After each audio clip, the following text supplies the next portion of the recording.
Olá, meu nome é Cleilton Amaral, professor de Geografia, e o nosso estudo é voltado para os alunos do 8º ano do ensino fundamental. Você já está preparado para o início do ano letivo? Se você disse que sim, primeiramente vamos ver algumas coisas que você já viu o ano passado. E o nosso tema de hoje é as desigualdades no Brasil.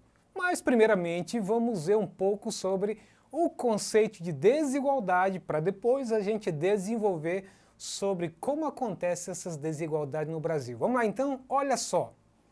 A desigualdade social é um processo existente dentro das relações da sociedade, presente em todos os países do mundo. Faz parte das relações sociais, pois determina um lugar aos desiguais, seja por questões econômicas, de gênero, de cor, de crença, de círculo ou grupo social.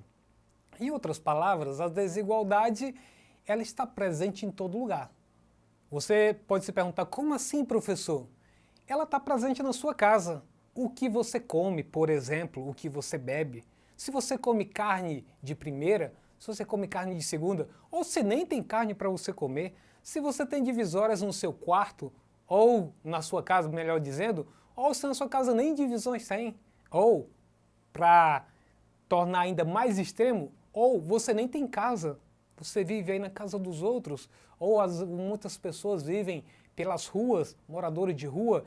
Então, a desigualdade social ela está presente praticamente em tudo que olhamos ao nosso redor. E quando sentimos que há uma diferença entre o que vemos e o que temos, isso faz sentir a desigualdade. Então, a filosofia do ser e ter. A sociedade nos vê por aquilo que temos e não por aquilo que somos, ok? Então, continuando aí, essa forma de desigualdade prejudica e limita o status social dessas pessoas, além de seu acesso a direitos básicos como acesso à educação, saúde de qualidade, direito à propriedade, direito ao trabalho, direito à moradia, ter boas condições de transporte e locomoção, entre outros. E aí tem uma figura bem interessante para você analisar. Talvez você se identifique com a figura. Quando você visualiza o seu bairro, visualiza a sua cidade, existem lugares que têm casas muito bonitas, ou, melhor dizendo, mansões belíssimas. Por outro lado, uma parte da cidade, ou até mesmo do seu bairro, tem casas bem simples, dos mais variados materiais possíveis que possa se imaginar. Desde apenas madeiras velhas, reutilizáveis, a lona, papelão e casas muito bonitas com piscina e tudo que se possa imaginar. Então só aí você tem uma divisória entre aqueles que podem ter um lugar para morar e aqueles que não podem ter, ou aqueles que têm moradia, mas em péssimas condições. Então vamos lá. Algumas das causas da desigualdade social: má distribuição de renda e, ao mesmo tempo, concentração de poder.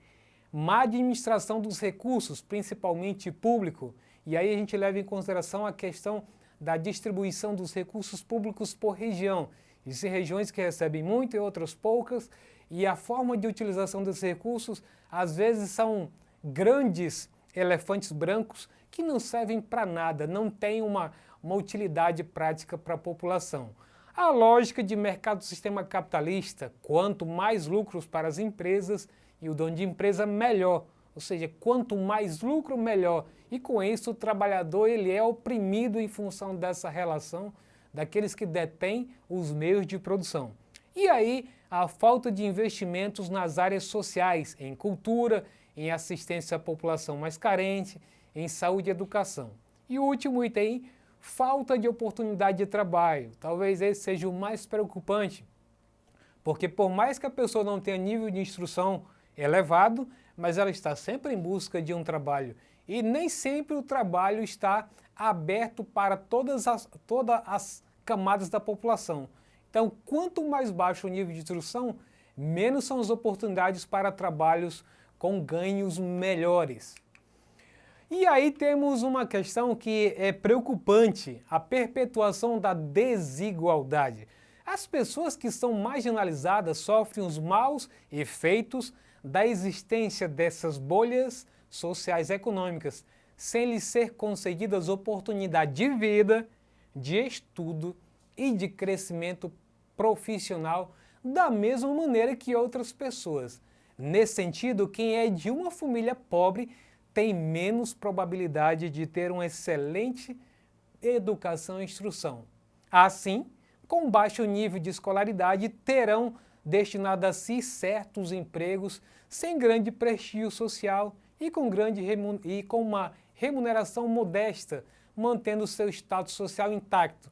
Em outras palavras, não é que você não consiga deixar de sair da pobreza. Existem sempre alguns casos de exceção, mas o fato é que ser pobre leva você a estudar em escolas muitas vezes que não têm boa qualidade, e essa má qualidade faz com que você não consiga conquistar os melhores empregos que são ofertados e, junto com isso, você tem um padrão de vida também muito aquém daqueles que conseguem há muitos anos ter já digamos assim, um berço de ouro que já vem de família há muitas décadas, passando de pai para filho. Então essa é a grande diferença. Repito, não é que você não consiga se tornar rico ou que você não tenha condições boas, mas o fato é que a pobreza reproduz sempre pobreza e para você sair desse ciclo virtuoso é muito complicado e, portanto, é muito comum você nascer pobre e muitas das vezes nascer e morrer pobre. E aí tem uma ilustração para me finalizar o que eu quis dizer com isso. E aí até mesmo quando morremos, a desigualdade está presente no cemitério. Então você vai ver que às vezes você entra no cemitério e verifica que em algumas tumbas só existe uma cruz. E às vezes não é isso, só tem um monte de terra, um cume para poder mostrar que ali tem alguém que está enterrado. No outro lugar, e às vezes em cemitérios, inclusive particulares, você vai ter todo um aparato, toda uma sofisticação, lugares para as crianças brincarem, lugar para você pegar um sombreamento e uma qualidade do tratamento dos familiares que estão nessa localidade. Então, se você olhar aonde estão enterrados os pobres e os ricos, é uma coisa totalmente diferenciada. Então, mostra que as diferenças, as desigualdades sociais vão desde o nosso nascimento até a nossa morte. E aí eu queria dar um enfoque também à desigualdade no Brasil, de acordo com estudos. De acordo com um estudo liberado pelo Instituto Brasileiro de Geografia e Estatística, a concentração de renda aumentou em 2018 no país. Os dados mostram que o rendimento mensal dos 1% mais ricos do país é quase 34 vezes maior do que o rendimento da metade mais pobre da população. E ainda, o estudo mostrou que a renda dos 5% mais pobres, olha só o detalhe pior, né? Caiu em 3%, enquanto a renda dos 1% mais ricos aumentou em 8%. Assim, o índice de Gini, instrumento utilizado para medir a desigualdade no Brasil, voltou a subir. Em 2018 alcançou o número de 0,509. Vale lembrar que o índice varia de 0 a 1. Quanto mais próximo de 1, pior é a distribuição de renda no país. Então nós estamos aí numa zona intermediária, pela metade. Então, à medida que se aproxima de 0, melhor fica então, menor é a desigualdade social no país. E falar sobre desigualdade social no Brasil é também falar sobre desigualdade racial. Esta afirmação é fruto das pesquisas realizadas pelo IBGE, que apontam que as pessoas pretas ou pardas são as que mais sofrem no país com a falta de oportunidade e a má distribuição de renda.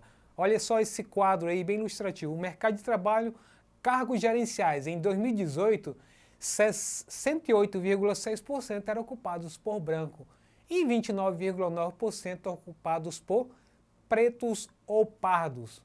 E aí, a taxa composta por subutilização em 2018, branca 18,8%, preta ou parda 29%.